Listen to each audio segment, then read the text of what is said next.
Assalamualaikum warahmatullahi wabarakatuh.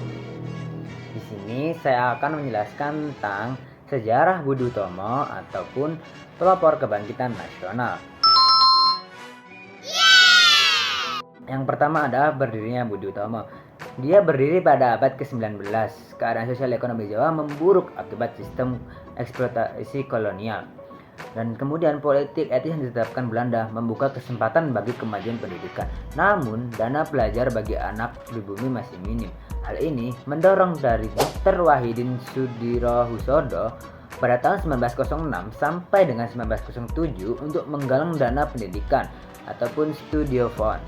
Gagasannya menginspirasi Raden Sutomo dan para pelajar Stovia Sekolah Dasar Bumi untuk mendirikan Budi Utomo pada tanggal 20 Mei 1908 di Jakarta.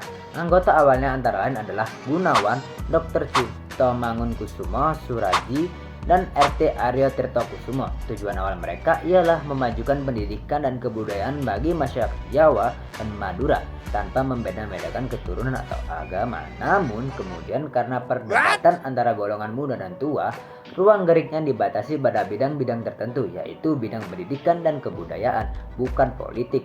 Budi Utomo menjadi organisasi modern pertama di Indonesia karena memiliki pimpinan, ideologi, dan anggota yang jelas, meskipun sebagian kalangan Belanda dan priayi menentangnya. BU atau Budi Utomo tetap berkembang dan menginspirasi lahirnya organisasi lain. Kemudian ada struktur dari Budi Utomo sendiri. Nah, Budi Utomo memiliki susunan pengurus resmi. Yang pertama ada ketua. Nah, ketuanya itu antara lain adalah Raden Sutomo. Dan wakil ketuanya itu adalah Muhammad Sulaiman. Sekretarisnya terdapat dua orang, yaitu Suwarno dan M. Gunawan. Yang keempat adalah bendahara. Nah, bendaharanya ini ada R. Angka dan beberapa komisaris lainnya. Kemudian diadakanlah kongres pertama dari Budi Utomo di Yogyakarta pada tanggal 3 sampai dengan 5 Oktober 1908 dan menghasilkan keputusan penting, yaitu 1. Tidak bergerak di bidang politik. Yang kedua, fokus pada bidang pendidikan dan kebudayaan. Yang ketiga, ruang lingkup mereka terbatas pada Jawa dan Madura saja. Dan yang keempat, mengangkat R.A.T. Tirtokusumo sebagai ketua umum. Setelah kongres atau banyak cabang BU berdiri di berbagai daerah, namun perbedaan pandangan muncul, yaitu golongan muda ingin langsung terjun ke politik, sementara golongan tua tetap di jalur sosial dan budaya. Dari sinilah muncul organisasi baru seperti Sarekat Islam dan Indische Partij. Selanjutnya, saya akan menjelaskan tentang perkembangan Budi Utomo. Budi Utomo tetap berfokus pada sosial dan juga budaya, karena para pengurusnya banyak dari kalangan para pejabat. Jadi gerakannya itu terkesan hati-hati. Tokoh-tokoh yang ingin gerakannya lebih militan seperti Dr. Cipto Mangunkusumo dan juga Suwardi Suryaningrat memilih untuk keluar dari Budi Utomo. Pada tahun 1912, kepemimpinan beralih pada Pangeran Notodirojo.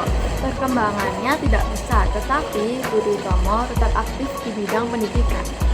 Saat Perang Dunia Pertama, pada tahun 1914 sampai 1918, Budi Utomo ikut dalam Komite Pertahanan Hindia, yaitu Komite Indi-Wibor. Dan pada tahun 1919, beberapa anggotanya duduk di Volksraad, Dewan Rakyat, karena sifatnya yang modern. Lalu selanjutnya ada akhir perjuangan Budi Utomo. Memasuki tahun 1930-an, kondisi politik berubah, guys. BU mulai kehilangan pengaruh karena perbedaan pandangan internal antara kelompok moderat dan juga kelompok radikal. Akhirnya pada 1935, Budi Utomo bergabung dengan Persatuan Bangsa Indonesia, yaitu PBI, membentuk Partai Indonesia Raya yang bernama Parindra di bawah pimpinan Dr. Sutomo. Walaupun tidak lagi aktif sebagai organisasi sendiri, Budi Utomo tetap dikenang sebagai pelopor kebangkitan nasional. Organisasi ini membuka jalan bagi lahirnya semangat nasionalisme Indonesia. Karena itu, tanggal 20 Mei 1908 ditetapkan sebagai Hari Kebangkitan Nasional. Jadi kesimpulannya yaitu Budi Utomo adalah organisasi pelajar pribumi pertama yang berorientasi pada pendidikan dan juga kebudayaan.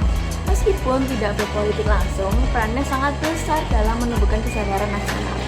Ia menjadi tonggak awal lahirnya pergerakan nasional Indonesia menuju kemerdekaan. Sekian video penjelasan dari kami, Elmira dan juga Fahri. Wassalamualaikum warahmatullahi wabarakatuh.